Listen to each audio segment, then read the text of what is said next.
Hi everybody, it's Leanne from Karma Cultures. I need to add some more tea to my continuous brew. And oh my god, there's so much Scoby in there that I'm going to have to take some out.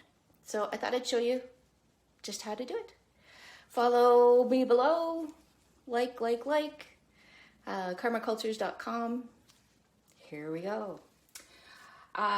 So I've pre-boiled the water. I'm going to use blend B. So as you know, the tea bags are ginormous. I always kind of tap the tea down to the bottom of the bag so that it has lots of room to expand. And tuck that into the jar. Boiling water. So again, this is a glass jar, so we need to introduce the water slowly. Just allow the glass to warm up a bit so it doesn't shatter. And then I add, sorry, that's my arm. I add about 1 liter of water.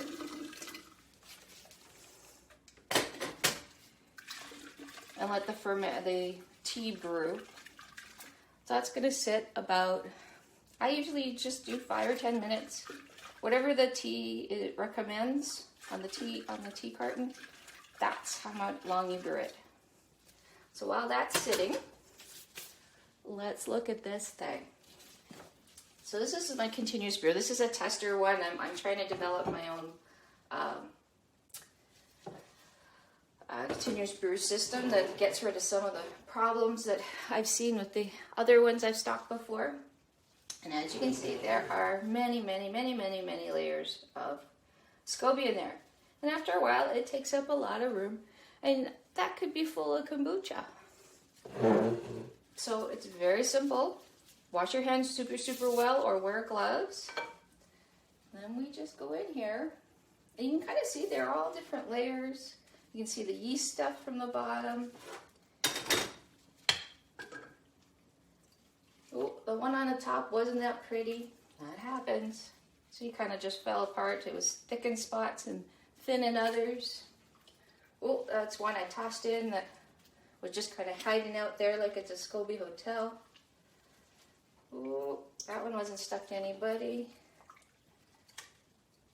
That one's a bit better looking. Looks like it dried out on the top. That one looks pretty good. Oof, there really is a lot. See how these ones are kind of stuck together? And that's what happens. Sometimes it'll grow together, sometimes it won't. So you just look for a natural spot for the Scobies to separate. Oh, I think this is the original one. Another one I just tossed in to save, use it as a hotel. And there's that one that was partially formed. So now we just got a lot of yeast in the bottom. So you kind of see, I usually fill it up when the fluid is just over the spigot.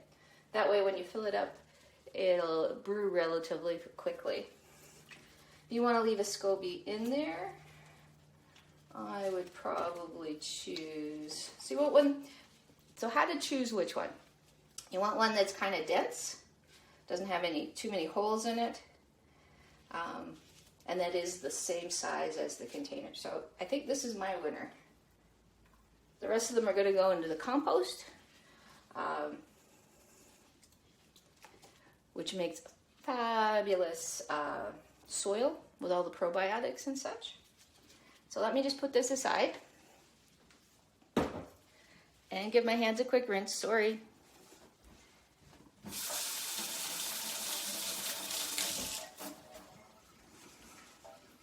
Ta-da! I do kind of like my tea a little bit more on the weak side. So you can see this guy is actually pretty dark already. And it'll make kombucha just fine. It was 2 or 3 minutes. So I'm going to put in my cup of sugar while the tea's still hot. And get the sugar to dissolve. In this case, I'm leaving the tea bag in because I just want a little bit more brew time. Rushing a little bit for you guys. Again, this spoon is only used for kombucha. We don't want to contaminate it with sourdough or pickled vegetables or anything like that. There's a different group of bacteria and yeast, and so we don't want to mix and match. So the sugar's all dissolved, and then my cheat. So I poured a bunch of water and I put ice cubes in it. So this is ice water now. So right now on the container, nothing's highlighted because the temperature is over 34 degrees. And then I'm going to top it up. In this case, I don't need to save any room for the Scoby because it's going into here.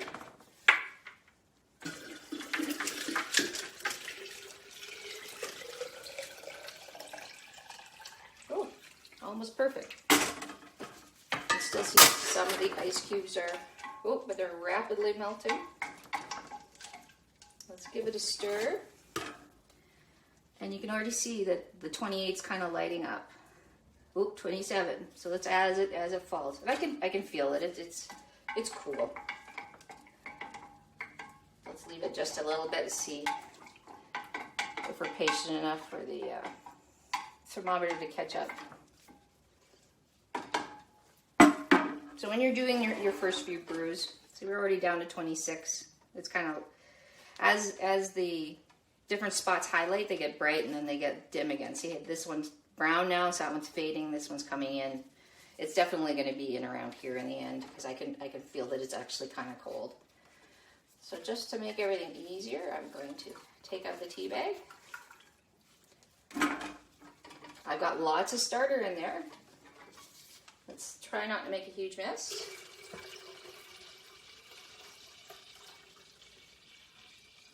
There's a lot of yeast in here, so it might have to get to the point where I have to clean this one out. Ta-da! Let's see. Stirred up pretty good just with the pouring in. You can see our Scoby in there.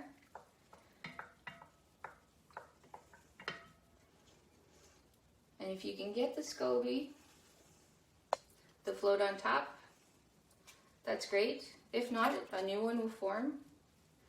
Sometimes you do a little swirly kind of thing.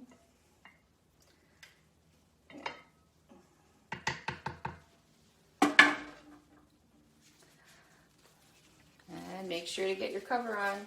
Again, this is something I'm testing, so the cover doesn't quite fit. There's a lot of fruit fries right now, so I'm going to do an extra band. And that is it. It's going to sit there on my counter for 2 or 3 days. I'm going to give it a taste every day because I want to taste how it's progressing. If it's warmer like it's been this summer, then of course it's going to brew a little bit faster. Once it gets into the winter time and the temperature's cooler, especially at night, then it'll slow down. So that's why I taste it every day, especially when you're learning, because then you can feel, taste how it's progressing along the way. So thanks everybody for coming. You saw me how to make the tea, add it to your continuous brew, separate the Scobies. These guys are going to find a new life in the compost. Thanks for coming for Permacultures. Kombucha is super easy, super fun, and good for you. Have a good day.